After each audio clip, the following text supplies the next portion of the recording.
puasa sunnah pada hari Senin dan hari Kamis. Apa sumber hukumnya? Diriwayatkan oleh Imam Muslim dari Abi Qatadah, Rasulullah Shallallahu Alaihi Wasallam ditanya tentang puasa pada hari Senin. Kenapa Rasul melakukan itu? Beliau menjawab, zalika yaumu wulidtu fihi wa yaumu bu'istu au unzila alayya fihi. Hari Senin itu adalah hari di mana aku dilahirkan dan hari di mana aku dibangkitkan. Wahyu pertama turun kepadaku pun pada hari itu. Maka sunnah melaksanakan puasa pada hari itu. Adapun hari Kamis, ada hadis yang diriwayatkan oleh Imam Turmuzi dari Abi Hurairah, Nabi bersabda, tu'radul a'malu yaumul isnaini wal khamisi fa uhibbu ay yu'radu amali wa ana sha'im.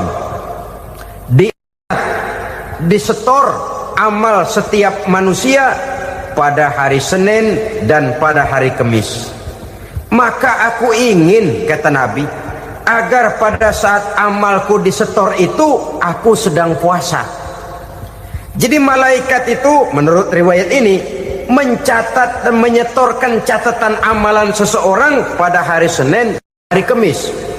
Tiap hari Senin amalan kita disetor oleh malaikat. Catatan terakhir tentu yang sedang kita kerjakan, sehingga yang masuk daftar, saya tinggalkan orang ini, dia sedang puasa, karena naik catatan amalnya pada hari Senin. Kamis diangkat lagi, catatan paling akhir, saya tinggalkan orang ini, dia sedang puasa. Itu makna fa uhibbu ayyurada amali wa ana shaim. Aku senang kalau pada saat amalku disetor, catatan paling akhir aku lagi puasa. Satu keistimewaan. Alangkah celaka tiap amalan disetor kita sedang berbuat jahat. Senin, Kamis, teler, mabok, judi. Tiap amalan disetor, catatan akhirnya saya tinggalkan si fulan lagi teler. Laporan Senin. Kamis laporan lagi, saya tinggalkan si fulan lagi mirit kartu. Saudara hadirin yang saya muliakan, alangkah jeleknya catatan kita. Oleh karena itu sunnah puasa pada hari Senin dan hari Kamis. Ini amalan sunnah, saudara-saudara.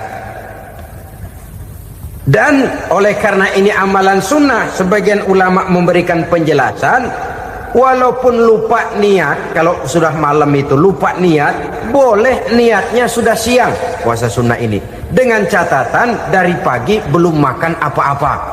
Malam saudara lupa, tahu-tahu ingat ini hari Senin, ini hari Senin, dah jam 10, niatlah jam 10 itu, sah puasanya asal dari pagi belum makan apa-apa. Tapi kalau sudah dapat 2 piring baru niat, jam 10 itu lain, ngojek namanya.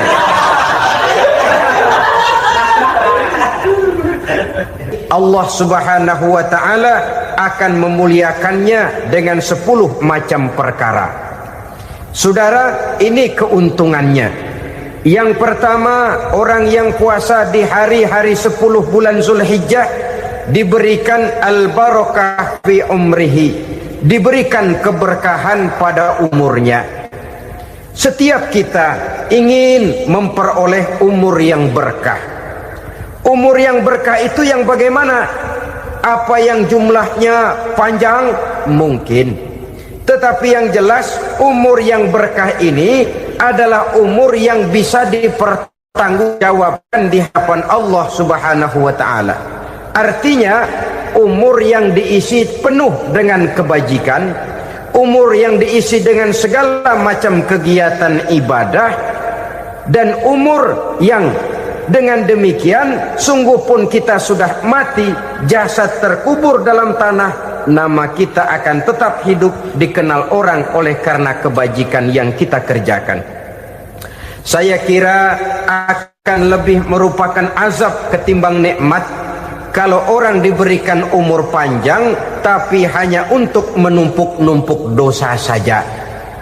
Kan lebih baik mana? Umur pendek banyak pahala, umur panjang banyak dosa. Lebih baik mana? Hah? Saya yakin yang paling baik tentu umur panjang banyak pahala.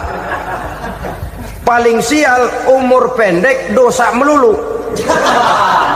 Sudah diberikan umur pendek tidak seberapa, dosa berlipat ganda. Itu kalau orang kampung bilang tekor namanya. Rugi. Umur pendek hanya untuk menumpuk-numpuk dosa. Boleh jadi kalau umat-umat zaman dulu, saudara, mereka diberikan umur panjang. Nabi Adam, kita tahu Nabi Adam itu 2000 tahun umurnya. Nabi Nuh 950 tahun. Umatnya ya rata-rata segitu itu. Nah, kalau mereka misalnya punya umur 800 tahun, lalu 200 tahun mereka melakukan dosa, kan masih punya restan 600 tahun untuk taubat. Karena umurnya diberikan jatah panjang. Kita ini oleh Allah Subhanahu wa taala, umat Nabi Muhammad ini umurnya pendek-pendek. Kalau nyontoh Nabi 63 tahun saja. Kalau diberikan 70 tahun umur kita sekarang, itu sudah dapat jatah lebih 7 tahun. Alhamdulillah bahwa Allah memberikan saat-saat, waktu-waktu, tempat-tempat yang punya nilai istimewa, sehingga umur yang pendek ini bisa bernilai panjang, nilai ibadahnya bisa bernilai pahala seperti umat yang berumur panjang dahulu itu. Karena itu manfaatkan umur dengan baik, dan salah satu keberkahan daripada umur akan datang dengan melaksanakan ibadah puasa sunnah. Ini yang pertama. Yang kedua, az-ziyadatu fi malihi, berikan tambahan hartanya, menjadi orang kaya. Kaya apa? Kaya hati setidak-tidaknya. Karena dengan tekun dan rajin melaksanakan ibadah puasa, yang segera tertanam dalam jiwa seseorang merasakan cukup di dalam kehidupan. Itulah dia orang yang paling kaya, orang yang hidupnya paling cukup. Kalau orang sudah merasa cukup dalam hidupnya, maka itulah dia orang yang kaya. Saudara-saudara kaum muslimin rahimakumullah, puasa sunnah memberikan tambahan harta, usahanya berkembang, dengan demikian membawa keberkahan, hartanya makin bertambah, akan menunjang ibadahnya kepada Allah, lebih memantapkan dan membawa ketenangan dalam hidupnya. Itu termasuk berkahnya melaksanakan puasa sunnah itu. Yang ketiga, al-hifzu fi iyalihi, diberikan penjagaan, perlindungan terhadap keluarganya. Anaknya sehat, sanak famili dan handai tolannya terjaga dan terpelihara dari segala malapetaka, dari segala mara bahaya. Kesehatannya terjamin dan terpelihara. Itu sudah merupakan modal yang sangat besar di dalam kita mengarungi kehidupan. Sebab rasanya sulit untuk bahagia. Duit kita banyak sekali. Usaha kita selalu mendatangkan untung yang berlipat ganda. Tapi sebentar-sebentar anak kita sakit, yang ampek, yang korengan, yang kena musibah, ndak tak karu-karuan sakit, berobat sampai jutaan rupiah. Itu kan sudah tidak membawa kebahagiaan. Uang masuk yang begitu banyak jumlahnya, habis akhirnya untuk berobat saja. Sebenarnya hitung-hitung ya seri-seri juga. Usaha berhasil, duit banyak, habis untuk berobat. Lah sama juga saudara-saudara. Jadi dengan demikian, biar duit kita banyak, asal keluarga pada sehat saja, udah enak bener itu. Duit banyak, ekonomi cukup, keluarga sehat, nikmat rasanya menjalani kehidupan ini. Yang kiamat sudah duit kagak barang seperak, keluarga ampek semua. Kiamat sudah. Saudara hadirin yang saya hormati, jadi yang ketiga, Allah memberikan pemeliharaan terhadap keluarganya. Satu kali orang dipelihara Allah, tidak satu kekuatan pun yang bisa mencelakakan. Satu kali orang disengsarakan Allah, tidak satu tenaga pun yang mampu menyelamatkannya. Itulah sebabnya perlindungan Allah, pemeliharaan Allah terhadap diri dan keluarga sangat kita perlukan di dalam kehidupan ini. Dengan melaksanakan ibadah puasa, kita mendekatkan diri kepada Allah. Dengan dekat kepada Allah, maka Allah pun dekat kepada kita. Sehingga dalam hadis qudsi dikatakan, ta'arraf ilallahi firraha ya'rifka fi syiddah. Ingatlah kepada Allah di waktu kamu senang, agar Allah ingat kepada kamu di waktu kamu susah. Yang kita laksanakan kadang-kadang sebaliknya.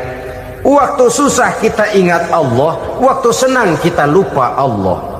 Akhirnya nanti pada waktu kita melarat, kebelangsak, susah dan sebagainya, pertolongan tidak akan datang kepada kita. Benar, ta'arraf ilallah firraha ya'rifka fi syiddah. Ingatlah kepada Allah di waktu kamu susah, ingatlah kepada Allah di waktu kamu senang, agar Allah ingat kepadamu di waktu kamu mendapat kesusahan. Umumnya watak manusia memang kalau sudah dapat susah, ingat kepada Allah. Waktu duduk, waktu berbaring, sambil tidur, dalam segala keadaan Allah disebutnya, Allah dimintakan pertolongannya. Tapi dikala dia berada pada posisi di atas angin, merasa senang, bahagia, Allah terlupakan. Saudara-saudara kaum muslimin, itu yang ketiga.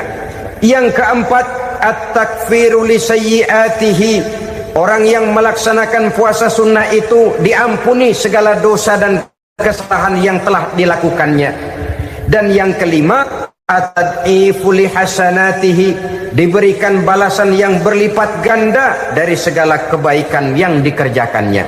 1 berbalas 7, 7 bisa berbalas 10, 10 masih berbalas 100, masih ditambah dengan wallahu yudha'ifu liman yasha. Allah melipat gandakan pahala orang-orang yang dikehendakinya. Maka carilah satu kebaikan yang apabila kita kerjakan, dosa akan dihapus dan nilai pahalanya menjadi berlipat ganda. Satu kali kita bekerja, 2-3 pulau bisa kita raih dan kita jangkau. Yang keenam, orang yang melaksanakan puasa sunnah di bulan Zulhijjah, at-tashil li sakarati mautihi, diberikan kemudahan pada saat menghadapi sakaratul maut. Maut a mysterious problem. Dia adalah pintu yang setiap orang pasti akan memasukinya. Bahwa mati adalah mati, itu semua kita tahu. Tapi hakikat orang pada saat menghadapi mati itu kan berbeda-beda. Ada yang matinya itu gampang sekali, persis orang tidur saja, tidak nampak gelisah, tidak bikin susah yang hidup, tidak gelimpangan di tempat tidur, persis seperti orang mau tidur saja. Ada yang sulit sekali menghadapi sakaratul maut, gelimpangan di tempat tidur, bikin bingung orang yang nunggu. Kadang-kadang seperti kerbau digorok lehernya. Saudara-saudara, sulit menghadapi sakaratul maut.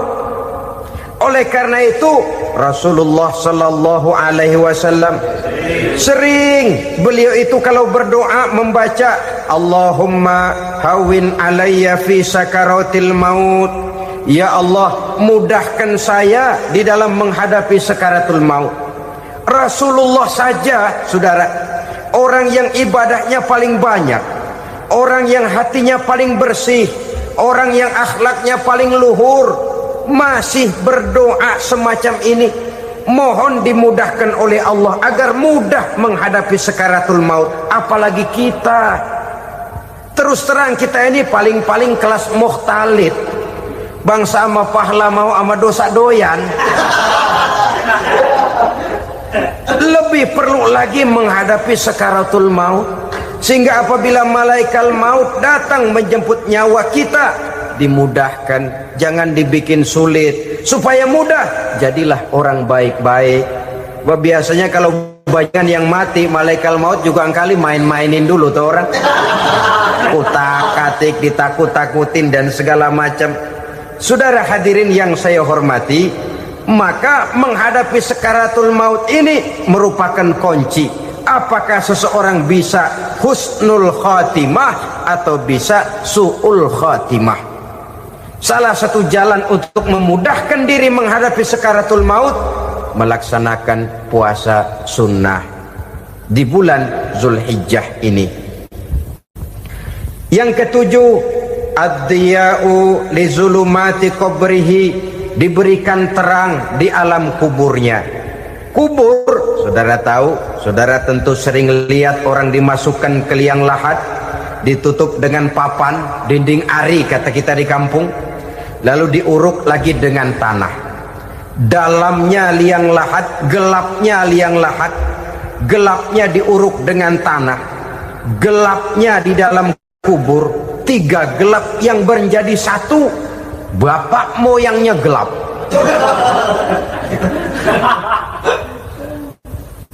Puasa sunnah ini merupakan terang di alam kubur kita nanti. Yang kedelapan, at-tasqil limizanihi, diberikan keringanan pada timbangan di hari akhirat nanti. Bahwa setelah dibangkitkan dari kubur, setiap kita akan menghadapi perhitungan, akan ditimbang segala macam kebaikan dan segala macam kejahatan yang pernah kita lakukan di dalam kehidupan. Orang yang melaksanakan ibadah puasa sunnah, at-tasqilu limizanihi, diberikan keringanan timbangan hari akhiratnya nanti. Yang kesembilan, an-najah minal bala, diberikan keselamatan dari segala macam bencana. Dan yang ke-10, as-su'ud ala darajatihi, diberikan ketinggian, naik derajatnya. Derajat di dunia, lebih-lebih lagi derajat di akhirat nanti. Ini keutamaan yang diberikan Allah Subhanahu wa ta'ala kepada mereka yang melaksanakan ibadah puasa 10 hari di bulan Zulhijjah menurut penjelasan sebagian dari para ulama kita. Jadi setelah puasa Muharram ada lagi puasa Zulhijjah. Kemudian puasa sunnah yang ketiga, puasa sunnah pada hari Senin dan hari Kamis. Apa sumber hukumnya? Diriwayatkan oleh Imam Muslim dari Abi Qatadah, Rasulullah Shallallahu Alaihi Wasallam ditanya tentang puasa pada hari Senin. Kenapa Rasul melakukan itu? Beliau menjawab, zalika yaumu wulidtu fihi wa yaumu bu'istu au unzila alayya fihi. Hari Senin itu adalah hari di mana aku dilahirkan dan hari di mana aku dibangkitkan. Wahyu pertama turun kepadaku pun pada hari itu. Maka sunnah melaksanakan puasa pada hari itu. Adapun hari Kamis, ada hadis yang diriwayatkan oleh Imam Turmuzi dari Abi Hurairah, Nabi bersabda, tu'radul a'malu yaumul isnaini wal khamisi fa uhibbu ay yu'radu amali wa ana sha'im. Disetor amal setiap manusia pada hari Senin dan pada hari Kamis.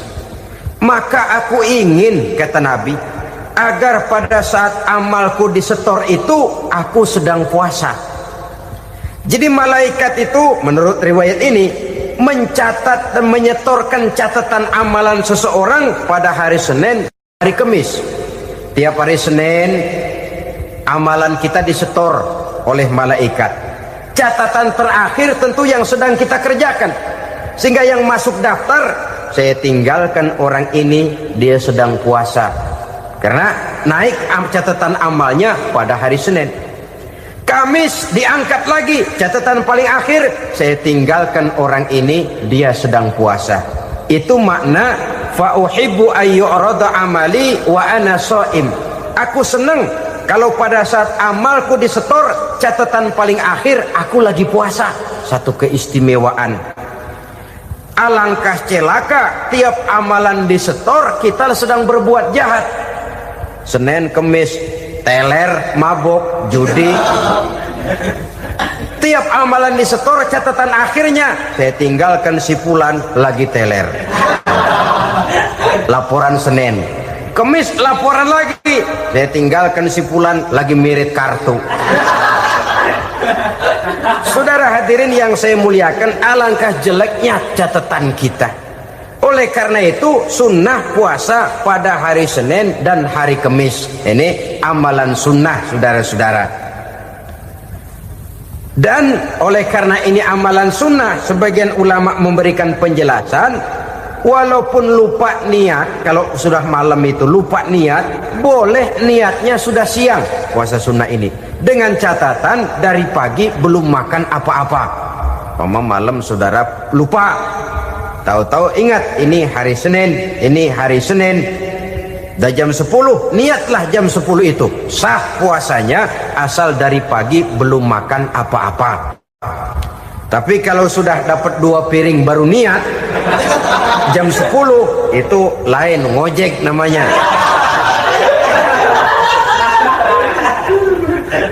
Jadi puasa sunnah yang ketiga, puasa pada hari Senin dan hari Kamis. Yang keempat, puasa jenis sunnah yang keempat, puasa 6 hari di bulan Syawal.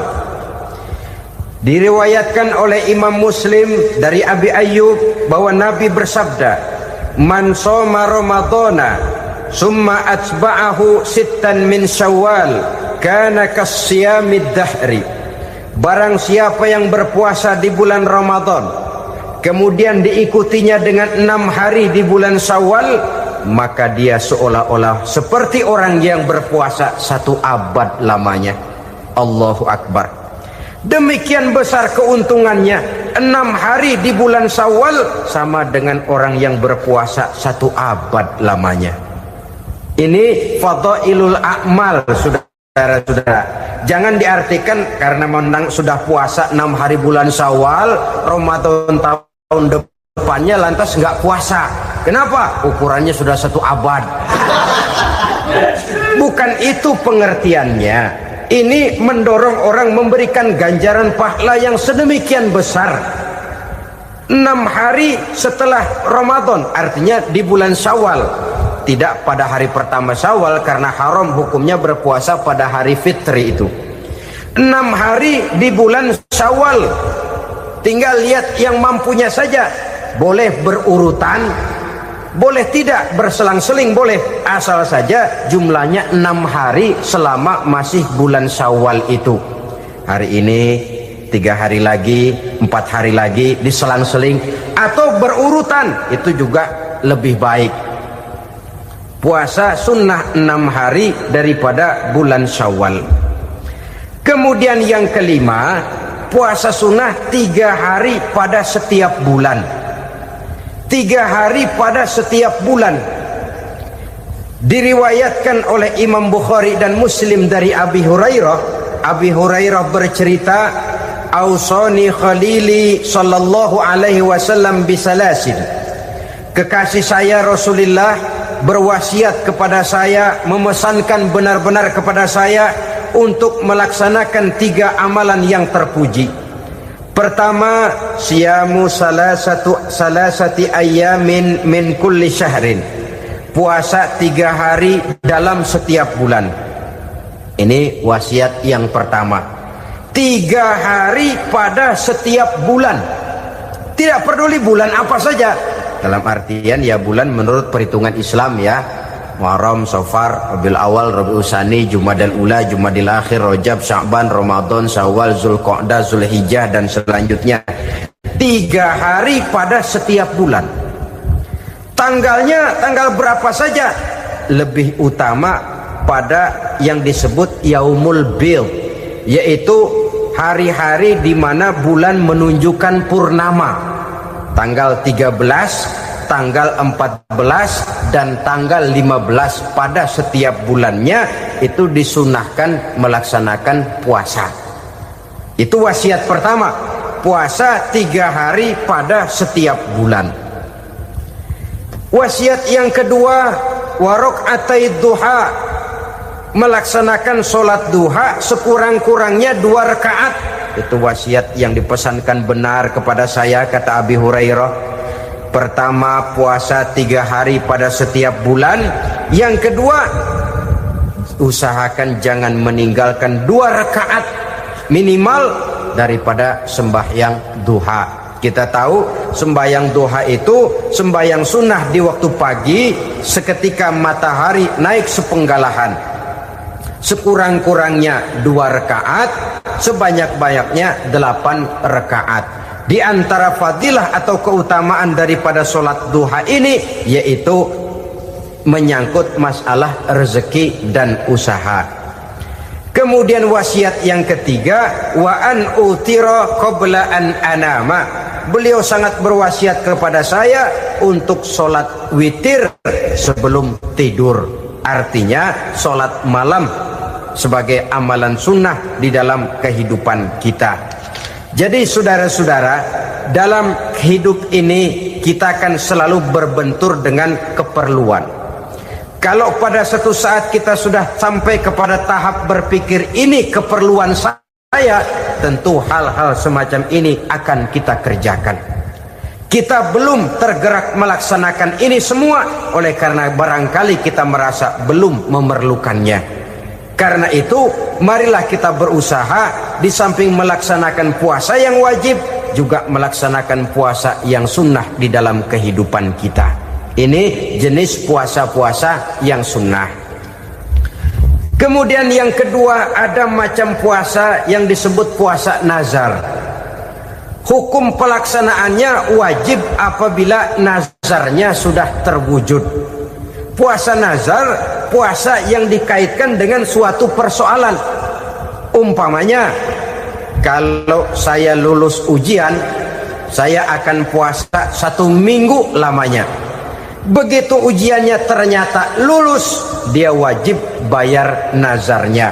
Puasa 7 hari, tidak lagi sunnah tapi wajib karena dia nazarkan. Asal saja tidak sah nazar kepada yang makruh apalagi kepada yang haram. Umpamanya nazar kalau tembus 6 nomor mau puasa 3 hari. Itu nazar semacam itu bukan saja tidak sah tapi haram hukumnya. Tidak boleh nazar kepada yang makruh apalagi kepada yang haram. Jadi apabila maksud yang sudah kita niatkan tercapai, wajiblah nazar itu dibayar, yaitu kalau nazarnya sunnah melaksanakan ibadah puasa.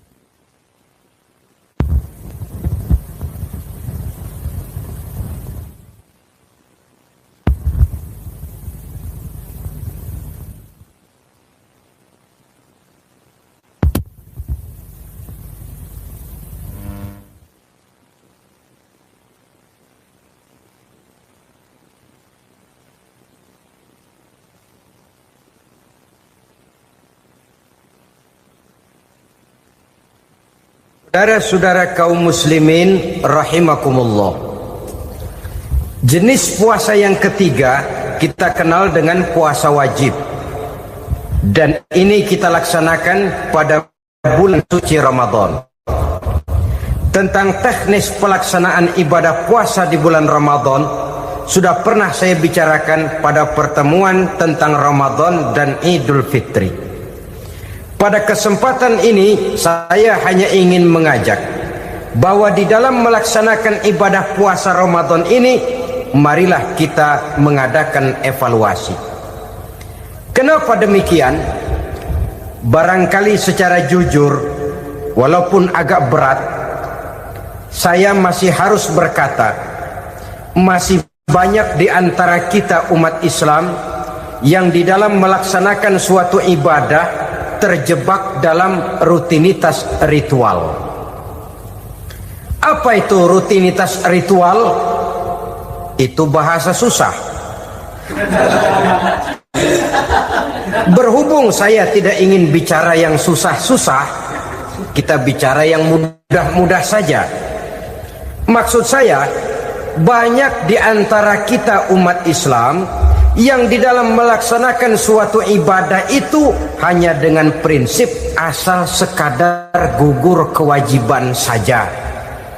Akibatnya, sampai sejauh mana ibadah itu berhasil membentuk kepribadian diri kita, kita jarang mengadakan evaluasi dan penilaian.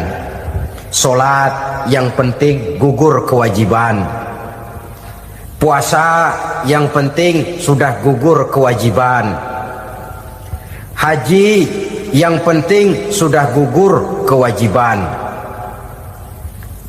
Maka jangan heran kalau itu yang jadi prinsip, ibadah lantas tidak punya dampak dalam membentuk kepribadian diri. Banyak orang yang rajin sholat tapi munkarnya jalan terus. Sampai kadang-kadang kita bingung, yang sembahyang dia, yang nyolong dia.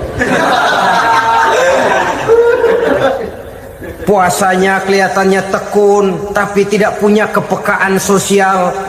Sama yatim piatu bersifat masa bodoh, sama fakir miskin malah gemes. Tidak lantas tumbuh kepekaan sosial walaupun dia sudah ikut merasakan tidak enaknya lapar dan haus. Ada juga yang sudah haji 4-5 kali mondar-mandir Jakarta Mekah, tapi gaya hidupnya tetap seperti katak di kolong tempurung, picik, sempit pandangan, dangkal hati, tidak terbuka walaupun sudah melihat Islam dalam skala internasional.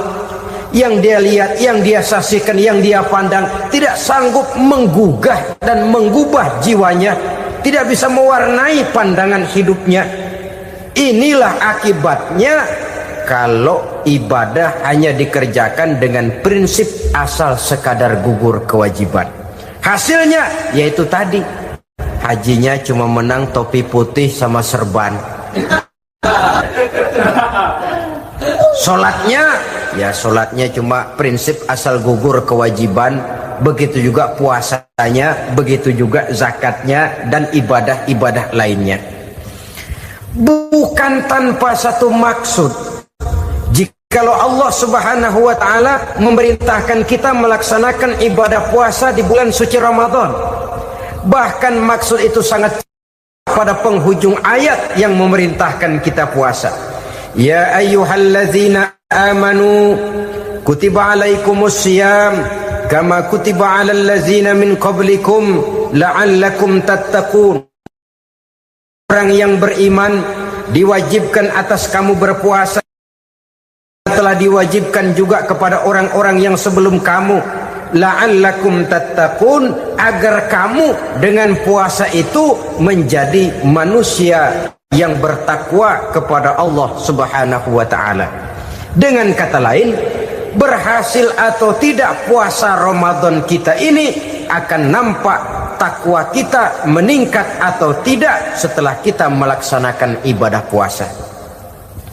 Sehingga kalau orang mengatakan Ramadan itu merupakan month of training, bulan latihan, keluar latihan tentu harus semakin naik dan baik gaya kehidupan kita.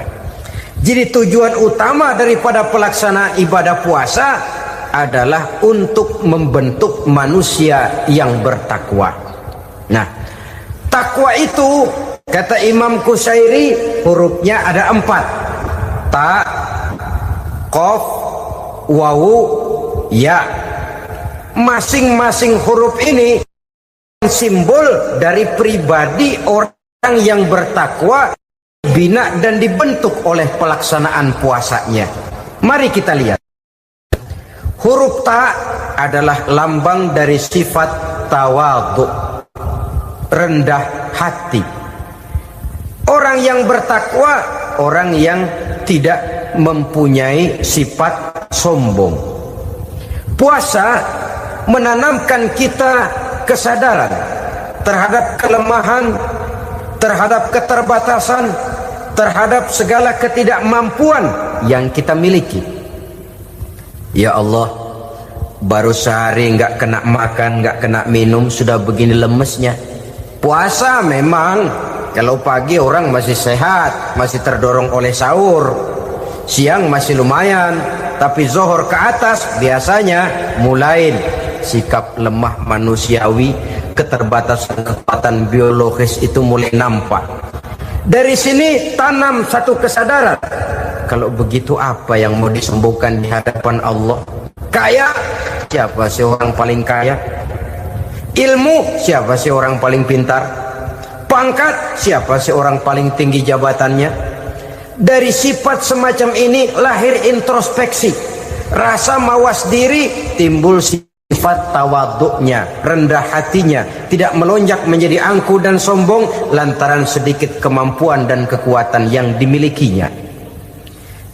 Lalu untuk sikap yang lebih jauh, terwujudlah, terbentuklah apa yang dinamakan stabilitas temperatur batin. Orang tetap konstan menjaga nilai-nilai idealisme yang pernah dimilikinya. Dia mulai dengan adil, dia berjalan tetap dengan keadilan, dan dia berakhir juga tetap dalam keadilan. Jangan mulainya adil, tengahnya setengah adil, di akhirnya malah zolim sama sekali. Ini tidak punya stabilitas temperatur batin. Kan banyak orang begitu toh. Mulanya benar, belakangan mau benar sendiri. Mulanya sudah rela berkorban buat kepentingan orang banyak, belakangan malah selalu mengorbankan kepentingan orang banyak. Waktu di bawah rajin baca ayat kursi, dapat kursi lupa ayat.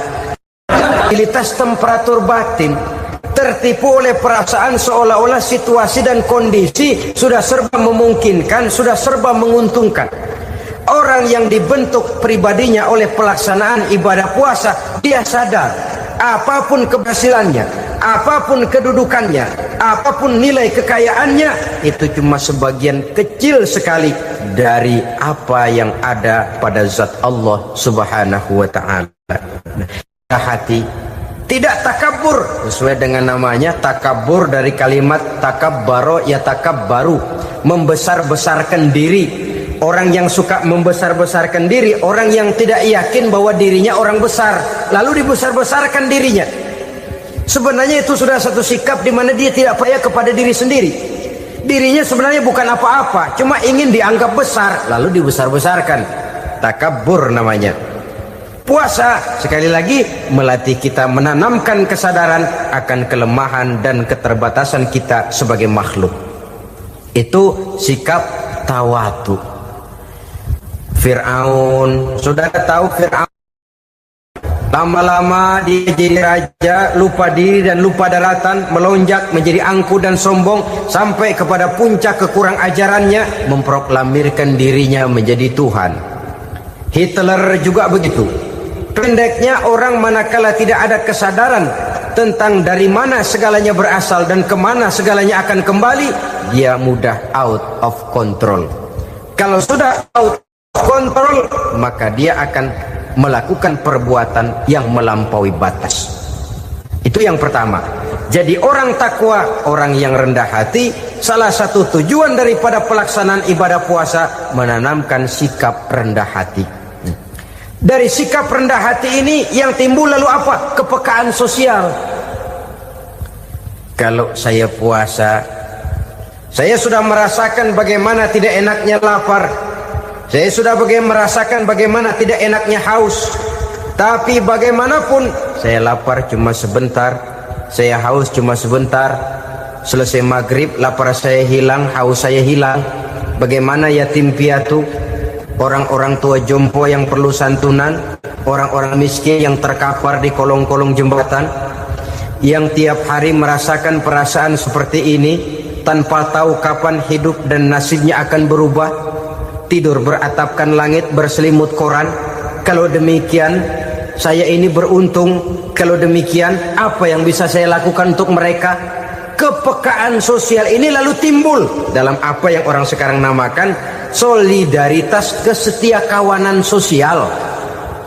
Hidup tidak hanya untuk kepentingan diri dan perutnya sendiri saja, tapi mau menolong, mau membantu orang yang memang memerlukan bantuan dan pertolongan itu sendiri. Jangan setelah tahu lapar tidak enak, haus tidak enak, tapi kita tidak mau tenggang rasa, tidak mau timbang rasa. Begini loh tidak enaknya lapar, begini loh tidak enaknya haus. Ini terjadi pada diri saya masih mampu, masih berbuka puasa. Bagaimana yang tiap hari merasakan seperti ini? Tidak Ramadan, tidak Syawal, tidak Zulqa'dah, tidak Zulhijjah, selalu kelaparan dan kehausan. Dari sana timbul kepekaan sosial. Lalu lahirlah sikap pemurah, dermawan, mau menoleh ke kiri dan ke kanan. Bahkan Al-Quran itu sampai mengancam betul. Ara'aital ladzi yukadzibu bid-din fadzalikal ladzi yad'ul yatim wa la mendustakan agama. Islam mendustakan Islam. Salat dia tapi mendustakan salat. Puasa dia tapi mendustakan puasa. Siapa mereka itu? Fadzalikal ladzi yad'ul yatim. Merekalah orang-orang yang meninggalkan anak-anak yatim. Wa la yahuddu ala ta'amil miskin, dan tidak pernah memberi pertolongan, tidak memerintahkan memberi makan kepada fakir miskin, walaupun dia berada pada posisi dan kondisi yang memang dia mampu. Nah, kalau dia tidak mampu itu lain soal. Dia mampu, dia tahu, dan dia diam saja. Itu termasuk yukadzibu biddin, orang-orang yang mendustakan agama. Berlindung kita kepada Allah, jangan sampai termasuk ke dalam kelompok itu. Yang kedua saudara, huruf takwa itu qaf. Qaf adalah lambang dari sifat qanaah. Qanaah artinya merasa cukup. Puasa melatih kita untuk bersikap cukup dalam hidup. Kalau kita perturutkan menjelang saat berbuka, menunggu waktu berbuka, istilah orang di Jawa Barat ngabuburit katanya. Kita menunggu saat berbuka, segalanya saja ingin kita beli, segalanya saja ingin kita minum, semuanya saja ingin kita makan. Sebab nafsu sudah begitu berupa, perut sudah sedemikian lapar, kerongkong sudah sedemikian haus, rasanya semuanya saja ingin kita telan. Tapi tahukah kita bahwa setelah maghrib berbunyi, berapa banyak yang kita makan, berapa banyak yang kita minum? Sesuaikah dengan keinginan kita tadi siang? Tadi siang semuanya ingin kita makan, tadi siang semuanya ingin kita minum. Setelah berbuka, berapa banyak yang kita makan, berapa banyak yang kita minum? Itulah kehidupan. Segalanya ingin kita kuasai, segalanya ingin kita punyai, tapi berapa sih yang benar-benar kita perlukan? Maka orang kaya adalah orang yang hidupnya cukup. Orang miskin hakikat yang selalu merasa kurang. Bagaimanapun besar rumah, banyak uang kita, berpuluh kendaraan kita, kalau hidup selalu merasa kurang, itu artinya kita masih miskin. Maka jikalau ingin menjadi orang kaya, kuncinya hakikatnya cuma satu, hati kita merasa cukup dengan yang diberikan Allah, bersyukur atas segala nikmatnya, dan dengan syukur itu, nikmat itu akan ditambah oleh Allah Subhanahu wa ta'ala.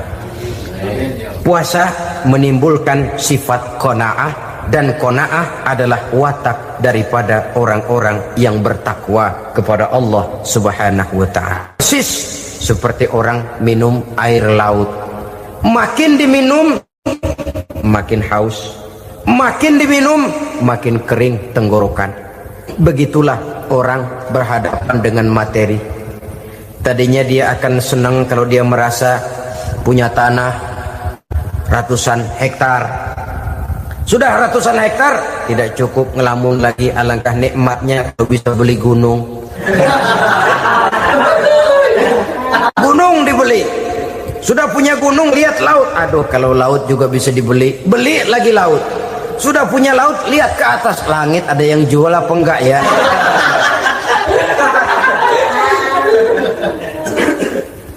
seperti orang berhadapan dengan air laut yang makin diminum makin membuat kita haus dan makin kering tenggorokan ini.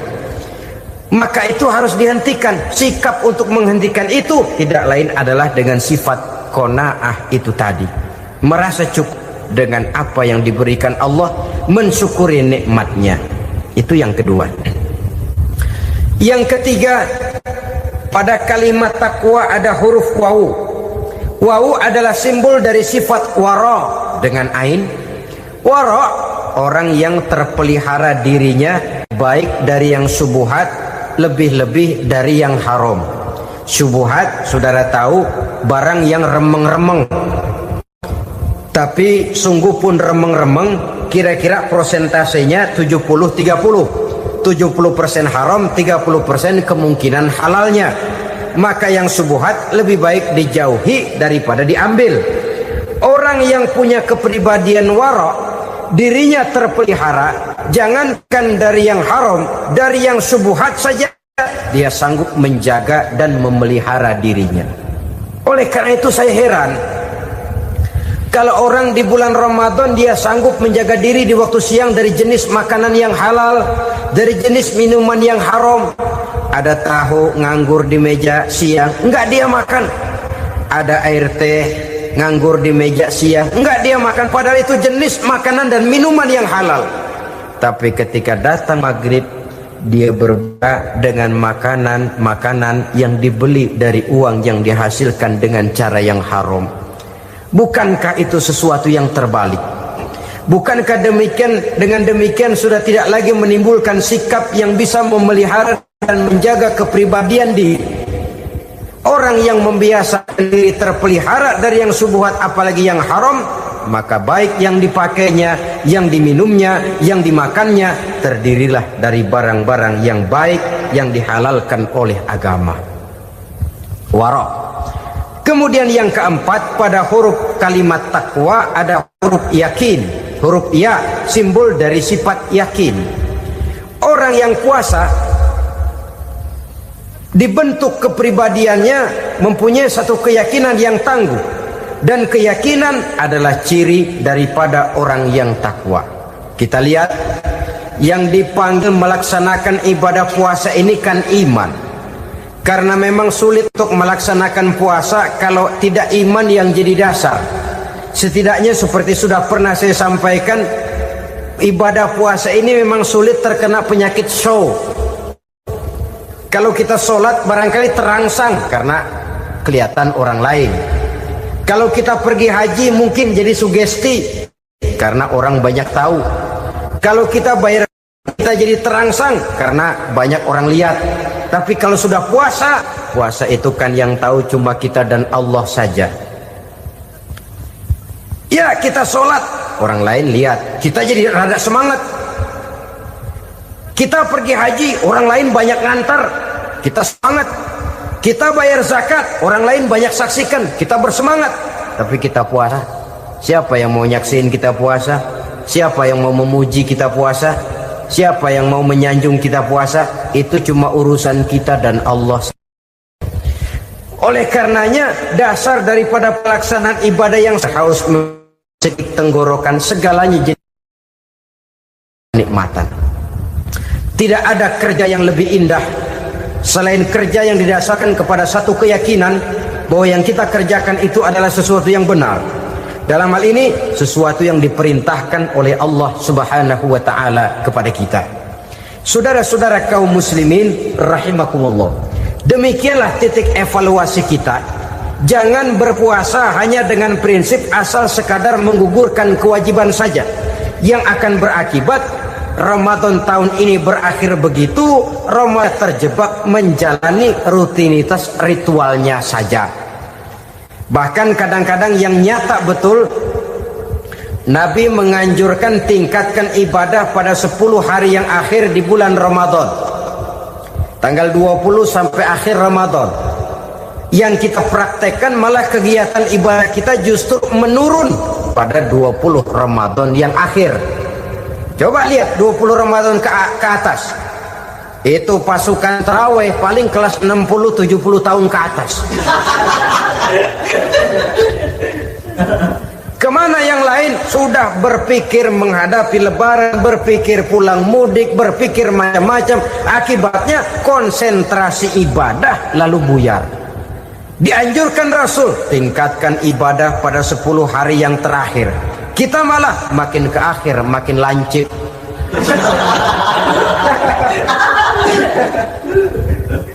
Saudara-saudara kaum muslimin rahimakumullah, kita terjebak oleh sesuatu yang sementara, oleh sesuatu yang bersifat kulit, lalu meninggalkan isinya.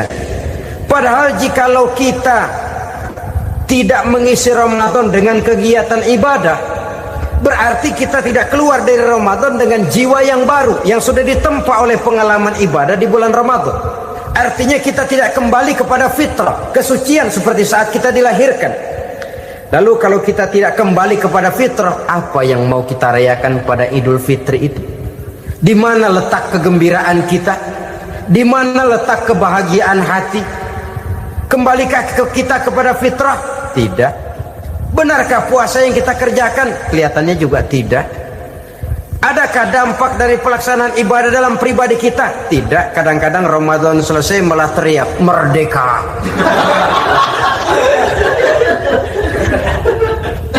Kalau tadinya Ramadan dia merasa terhalang, mau keluar siang, mau makan siang, bulan puasa, mau minum siang, bulan puasa, mau gandengan, bulan puasa. Ramadan selesai, kibarin bendera, teriak merdeka. Lalu kembali merajalela. Saudara-saudara, dampaknya tidak akan kelihatan. Padahal puasa yang baik, la'allakum tattaqun, membentuk manusia yang bertakwa kepada Allah Azza wa Jalla. Nah, sekarang apa kemudahan dan keistimewaan yang akan diberikan Allah kepada mereka yang sampai kepada tingkat takwa ini? Al-Quran menjelaskan, pertama, may yattaqillaha yaj'al lahu makhraja. Barang siapa yang bertakwa kepada Allah Subhanahu wa taala, maka dia akan diberikan makhraja. Makhraja itu jalan keluar dari segala macam kesulitan. Jalan keluarnya ada saja. Menurut ukuran kemampuan dia tidak mungkin, mustahil, tidak bisa, mana mungkin. Tapi pada waktunya ada saja jalan keluarnya. Termasuk jenis yang yaj'al lahu makhraja. Orang yang bertakwa kepada Allah selalu diberikan jalan keluar dari segala kesulitan yang dihadapinya. Siapa sih orangnya yang tidak pernah sulit dalam hidup? Siapa orang yang tidak pernah mengalami kesulitan? Tapi kadang orang menilai, itu kelihatannya hidupnya enak aja ya, kayaknya gak pernah mengalami kesulitan. Sebenarnya bukan tidak pernah mengalami kesulitan, Allah selalu memberikan jalan keluar dari segala kesulitan yang dihadapinya. Lah kalau Allah yang memberikan jalan keluar, tentu sangat mudah sekali. Orang yang bertakwa diberikan jalan keluar dari segala macam kesulitan. Satu. Yang kedua, wa yarzuqhu min haitsu la yahtasib. Dia akan diberikan rezeki oleh Allah dengan jalan yang tidak disangka-sangka. Rezekinya datang dengan cara yang tidak disangka-sangka. Gajinya mungkin kecil, tapi penghasilannya gede. Kan itu yang penting.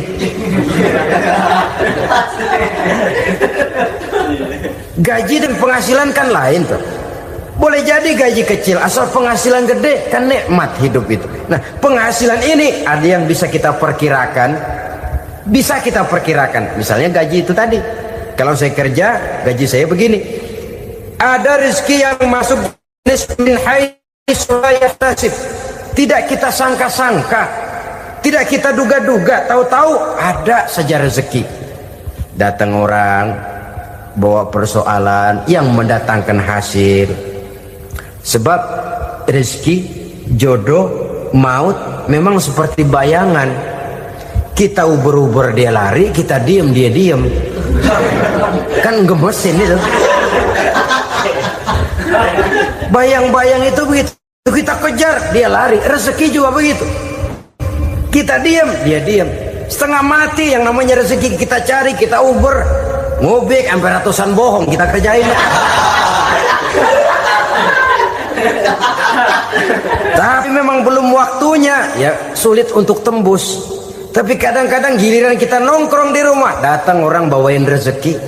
Itulah yang namanya rezeki. Tapi ini untuk orang yang bertakwa. Kalau tidak punya kredibilitas takwa, jangan lalu pakai ayat ini.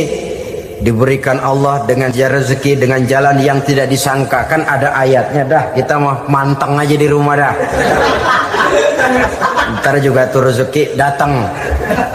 Ini fasilitas yang diberikan kepada orang yang wa may yattaqillah, bertakwa kepada Allah, yarzuqhu min haitsu la yahtasib, diberikan rezeki dengan cara yang tidak disangka-sangkanya. Maka kadar ketakwaan jangan membuat kita buruk sangka. Tuh orang ya nggak kemana-mana, duitnya ada aja. Kalau dia takwa, Allah berikan jalan keluar. Yang lantas ngelihat kiai orangnya ahli ibadah, ilmunya tinggi, akhlaknya luar biasa, takwanya tinggi, rezekinya lancar, lalu husnuzon nih kiai nggak kemana-mana, duitnya banyak, miara tuyul kali ini. Itu termasuk jaminan Allah yang masuk kategori min haitsu la yahtasib. Yang ketiga, yaj'al lahu min amrihi yusra, dimudahkan segala urusannya. Dimudahkan segala urusannya. Kemudian yang keempat, yukaffir anhu sayyiatihi wa yu'azzim lahu ajra, diampuni segala kesalahannya dan dibesarkan pahala kebaikan yang dikerjakannya. Maka mudah-mudahan puasa yang kita kerjakan mengantarkan kita kepada ketakwaan kepada Allah, dan takwa membuka janji Allah kepada kita di dalam kehidupan ini. Inilah saja yang kita bicarakan pada pertemuan ini. Mudah-mudahan ada manfaatnya. Terima kasih atas segala perhatian. Mohon maaf atas segala kekurangan. Usikum wa nafsi bitaqwallah. Wassalamualaikum warahmatullahi wabarakatuh.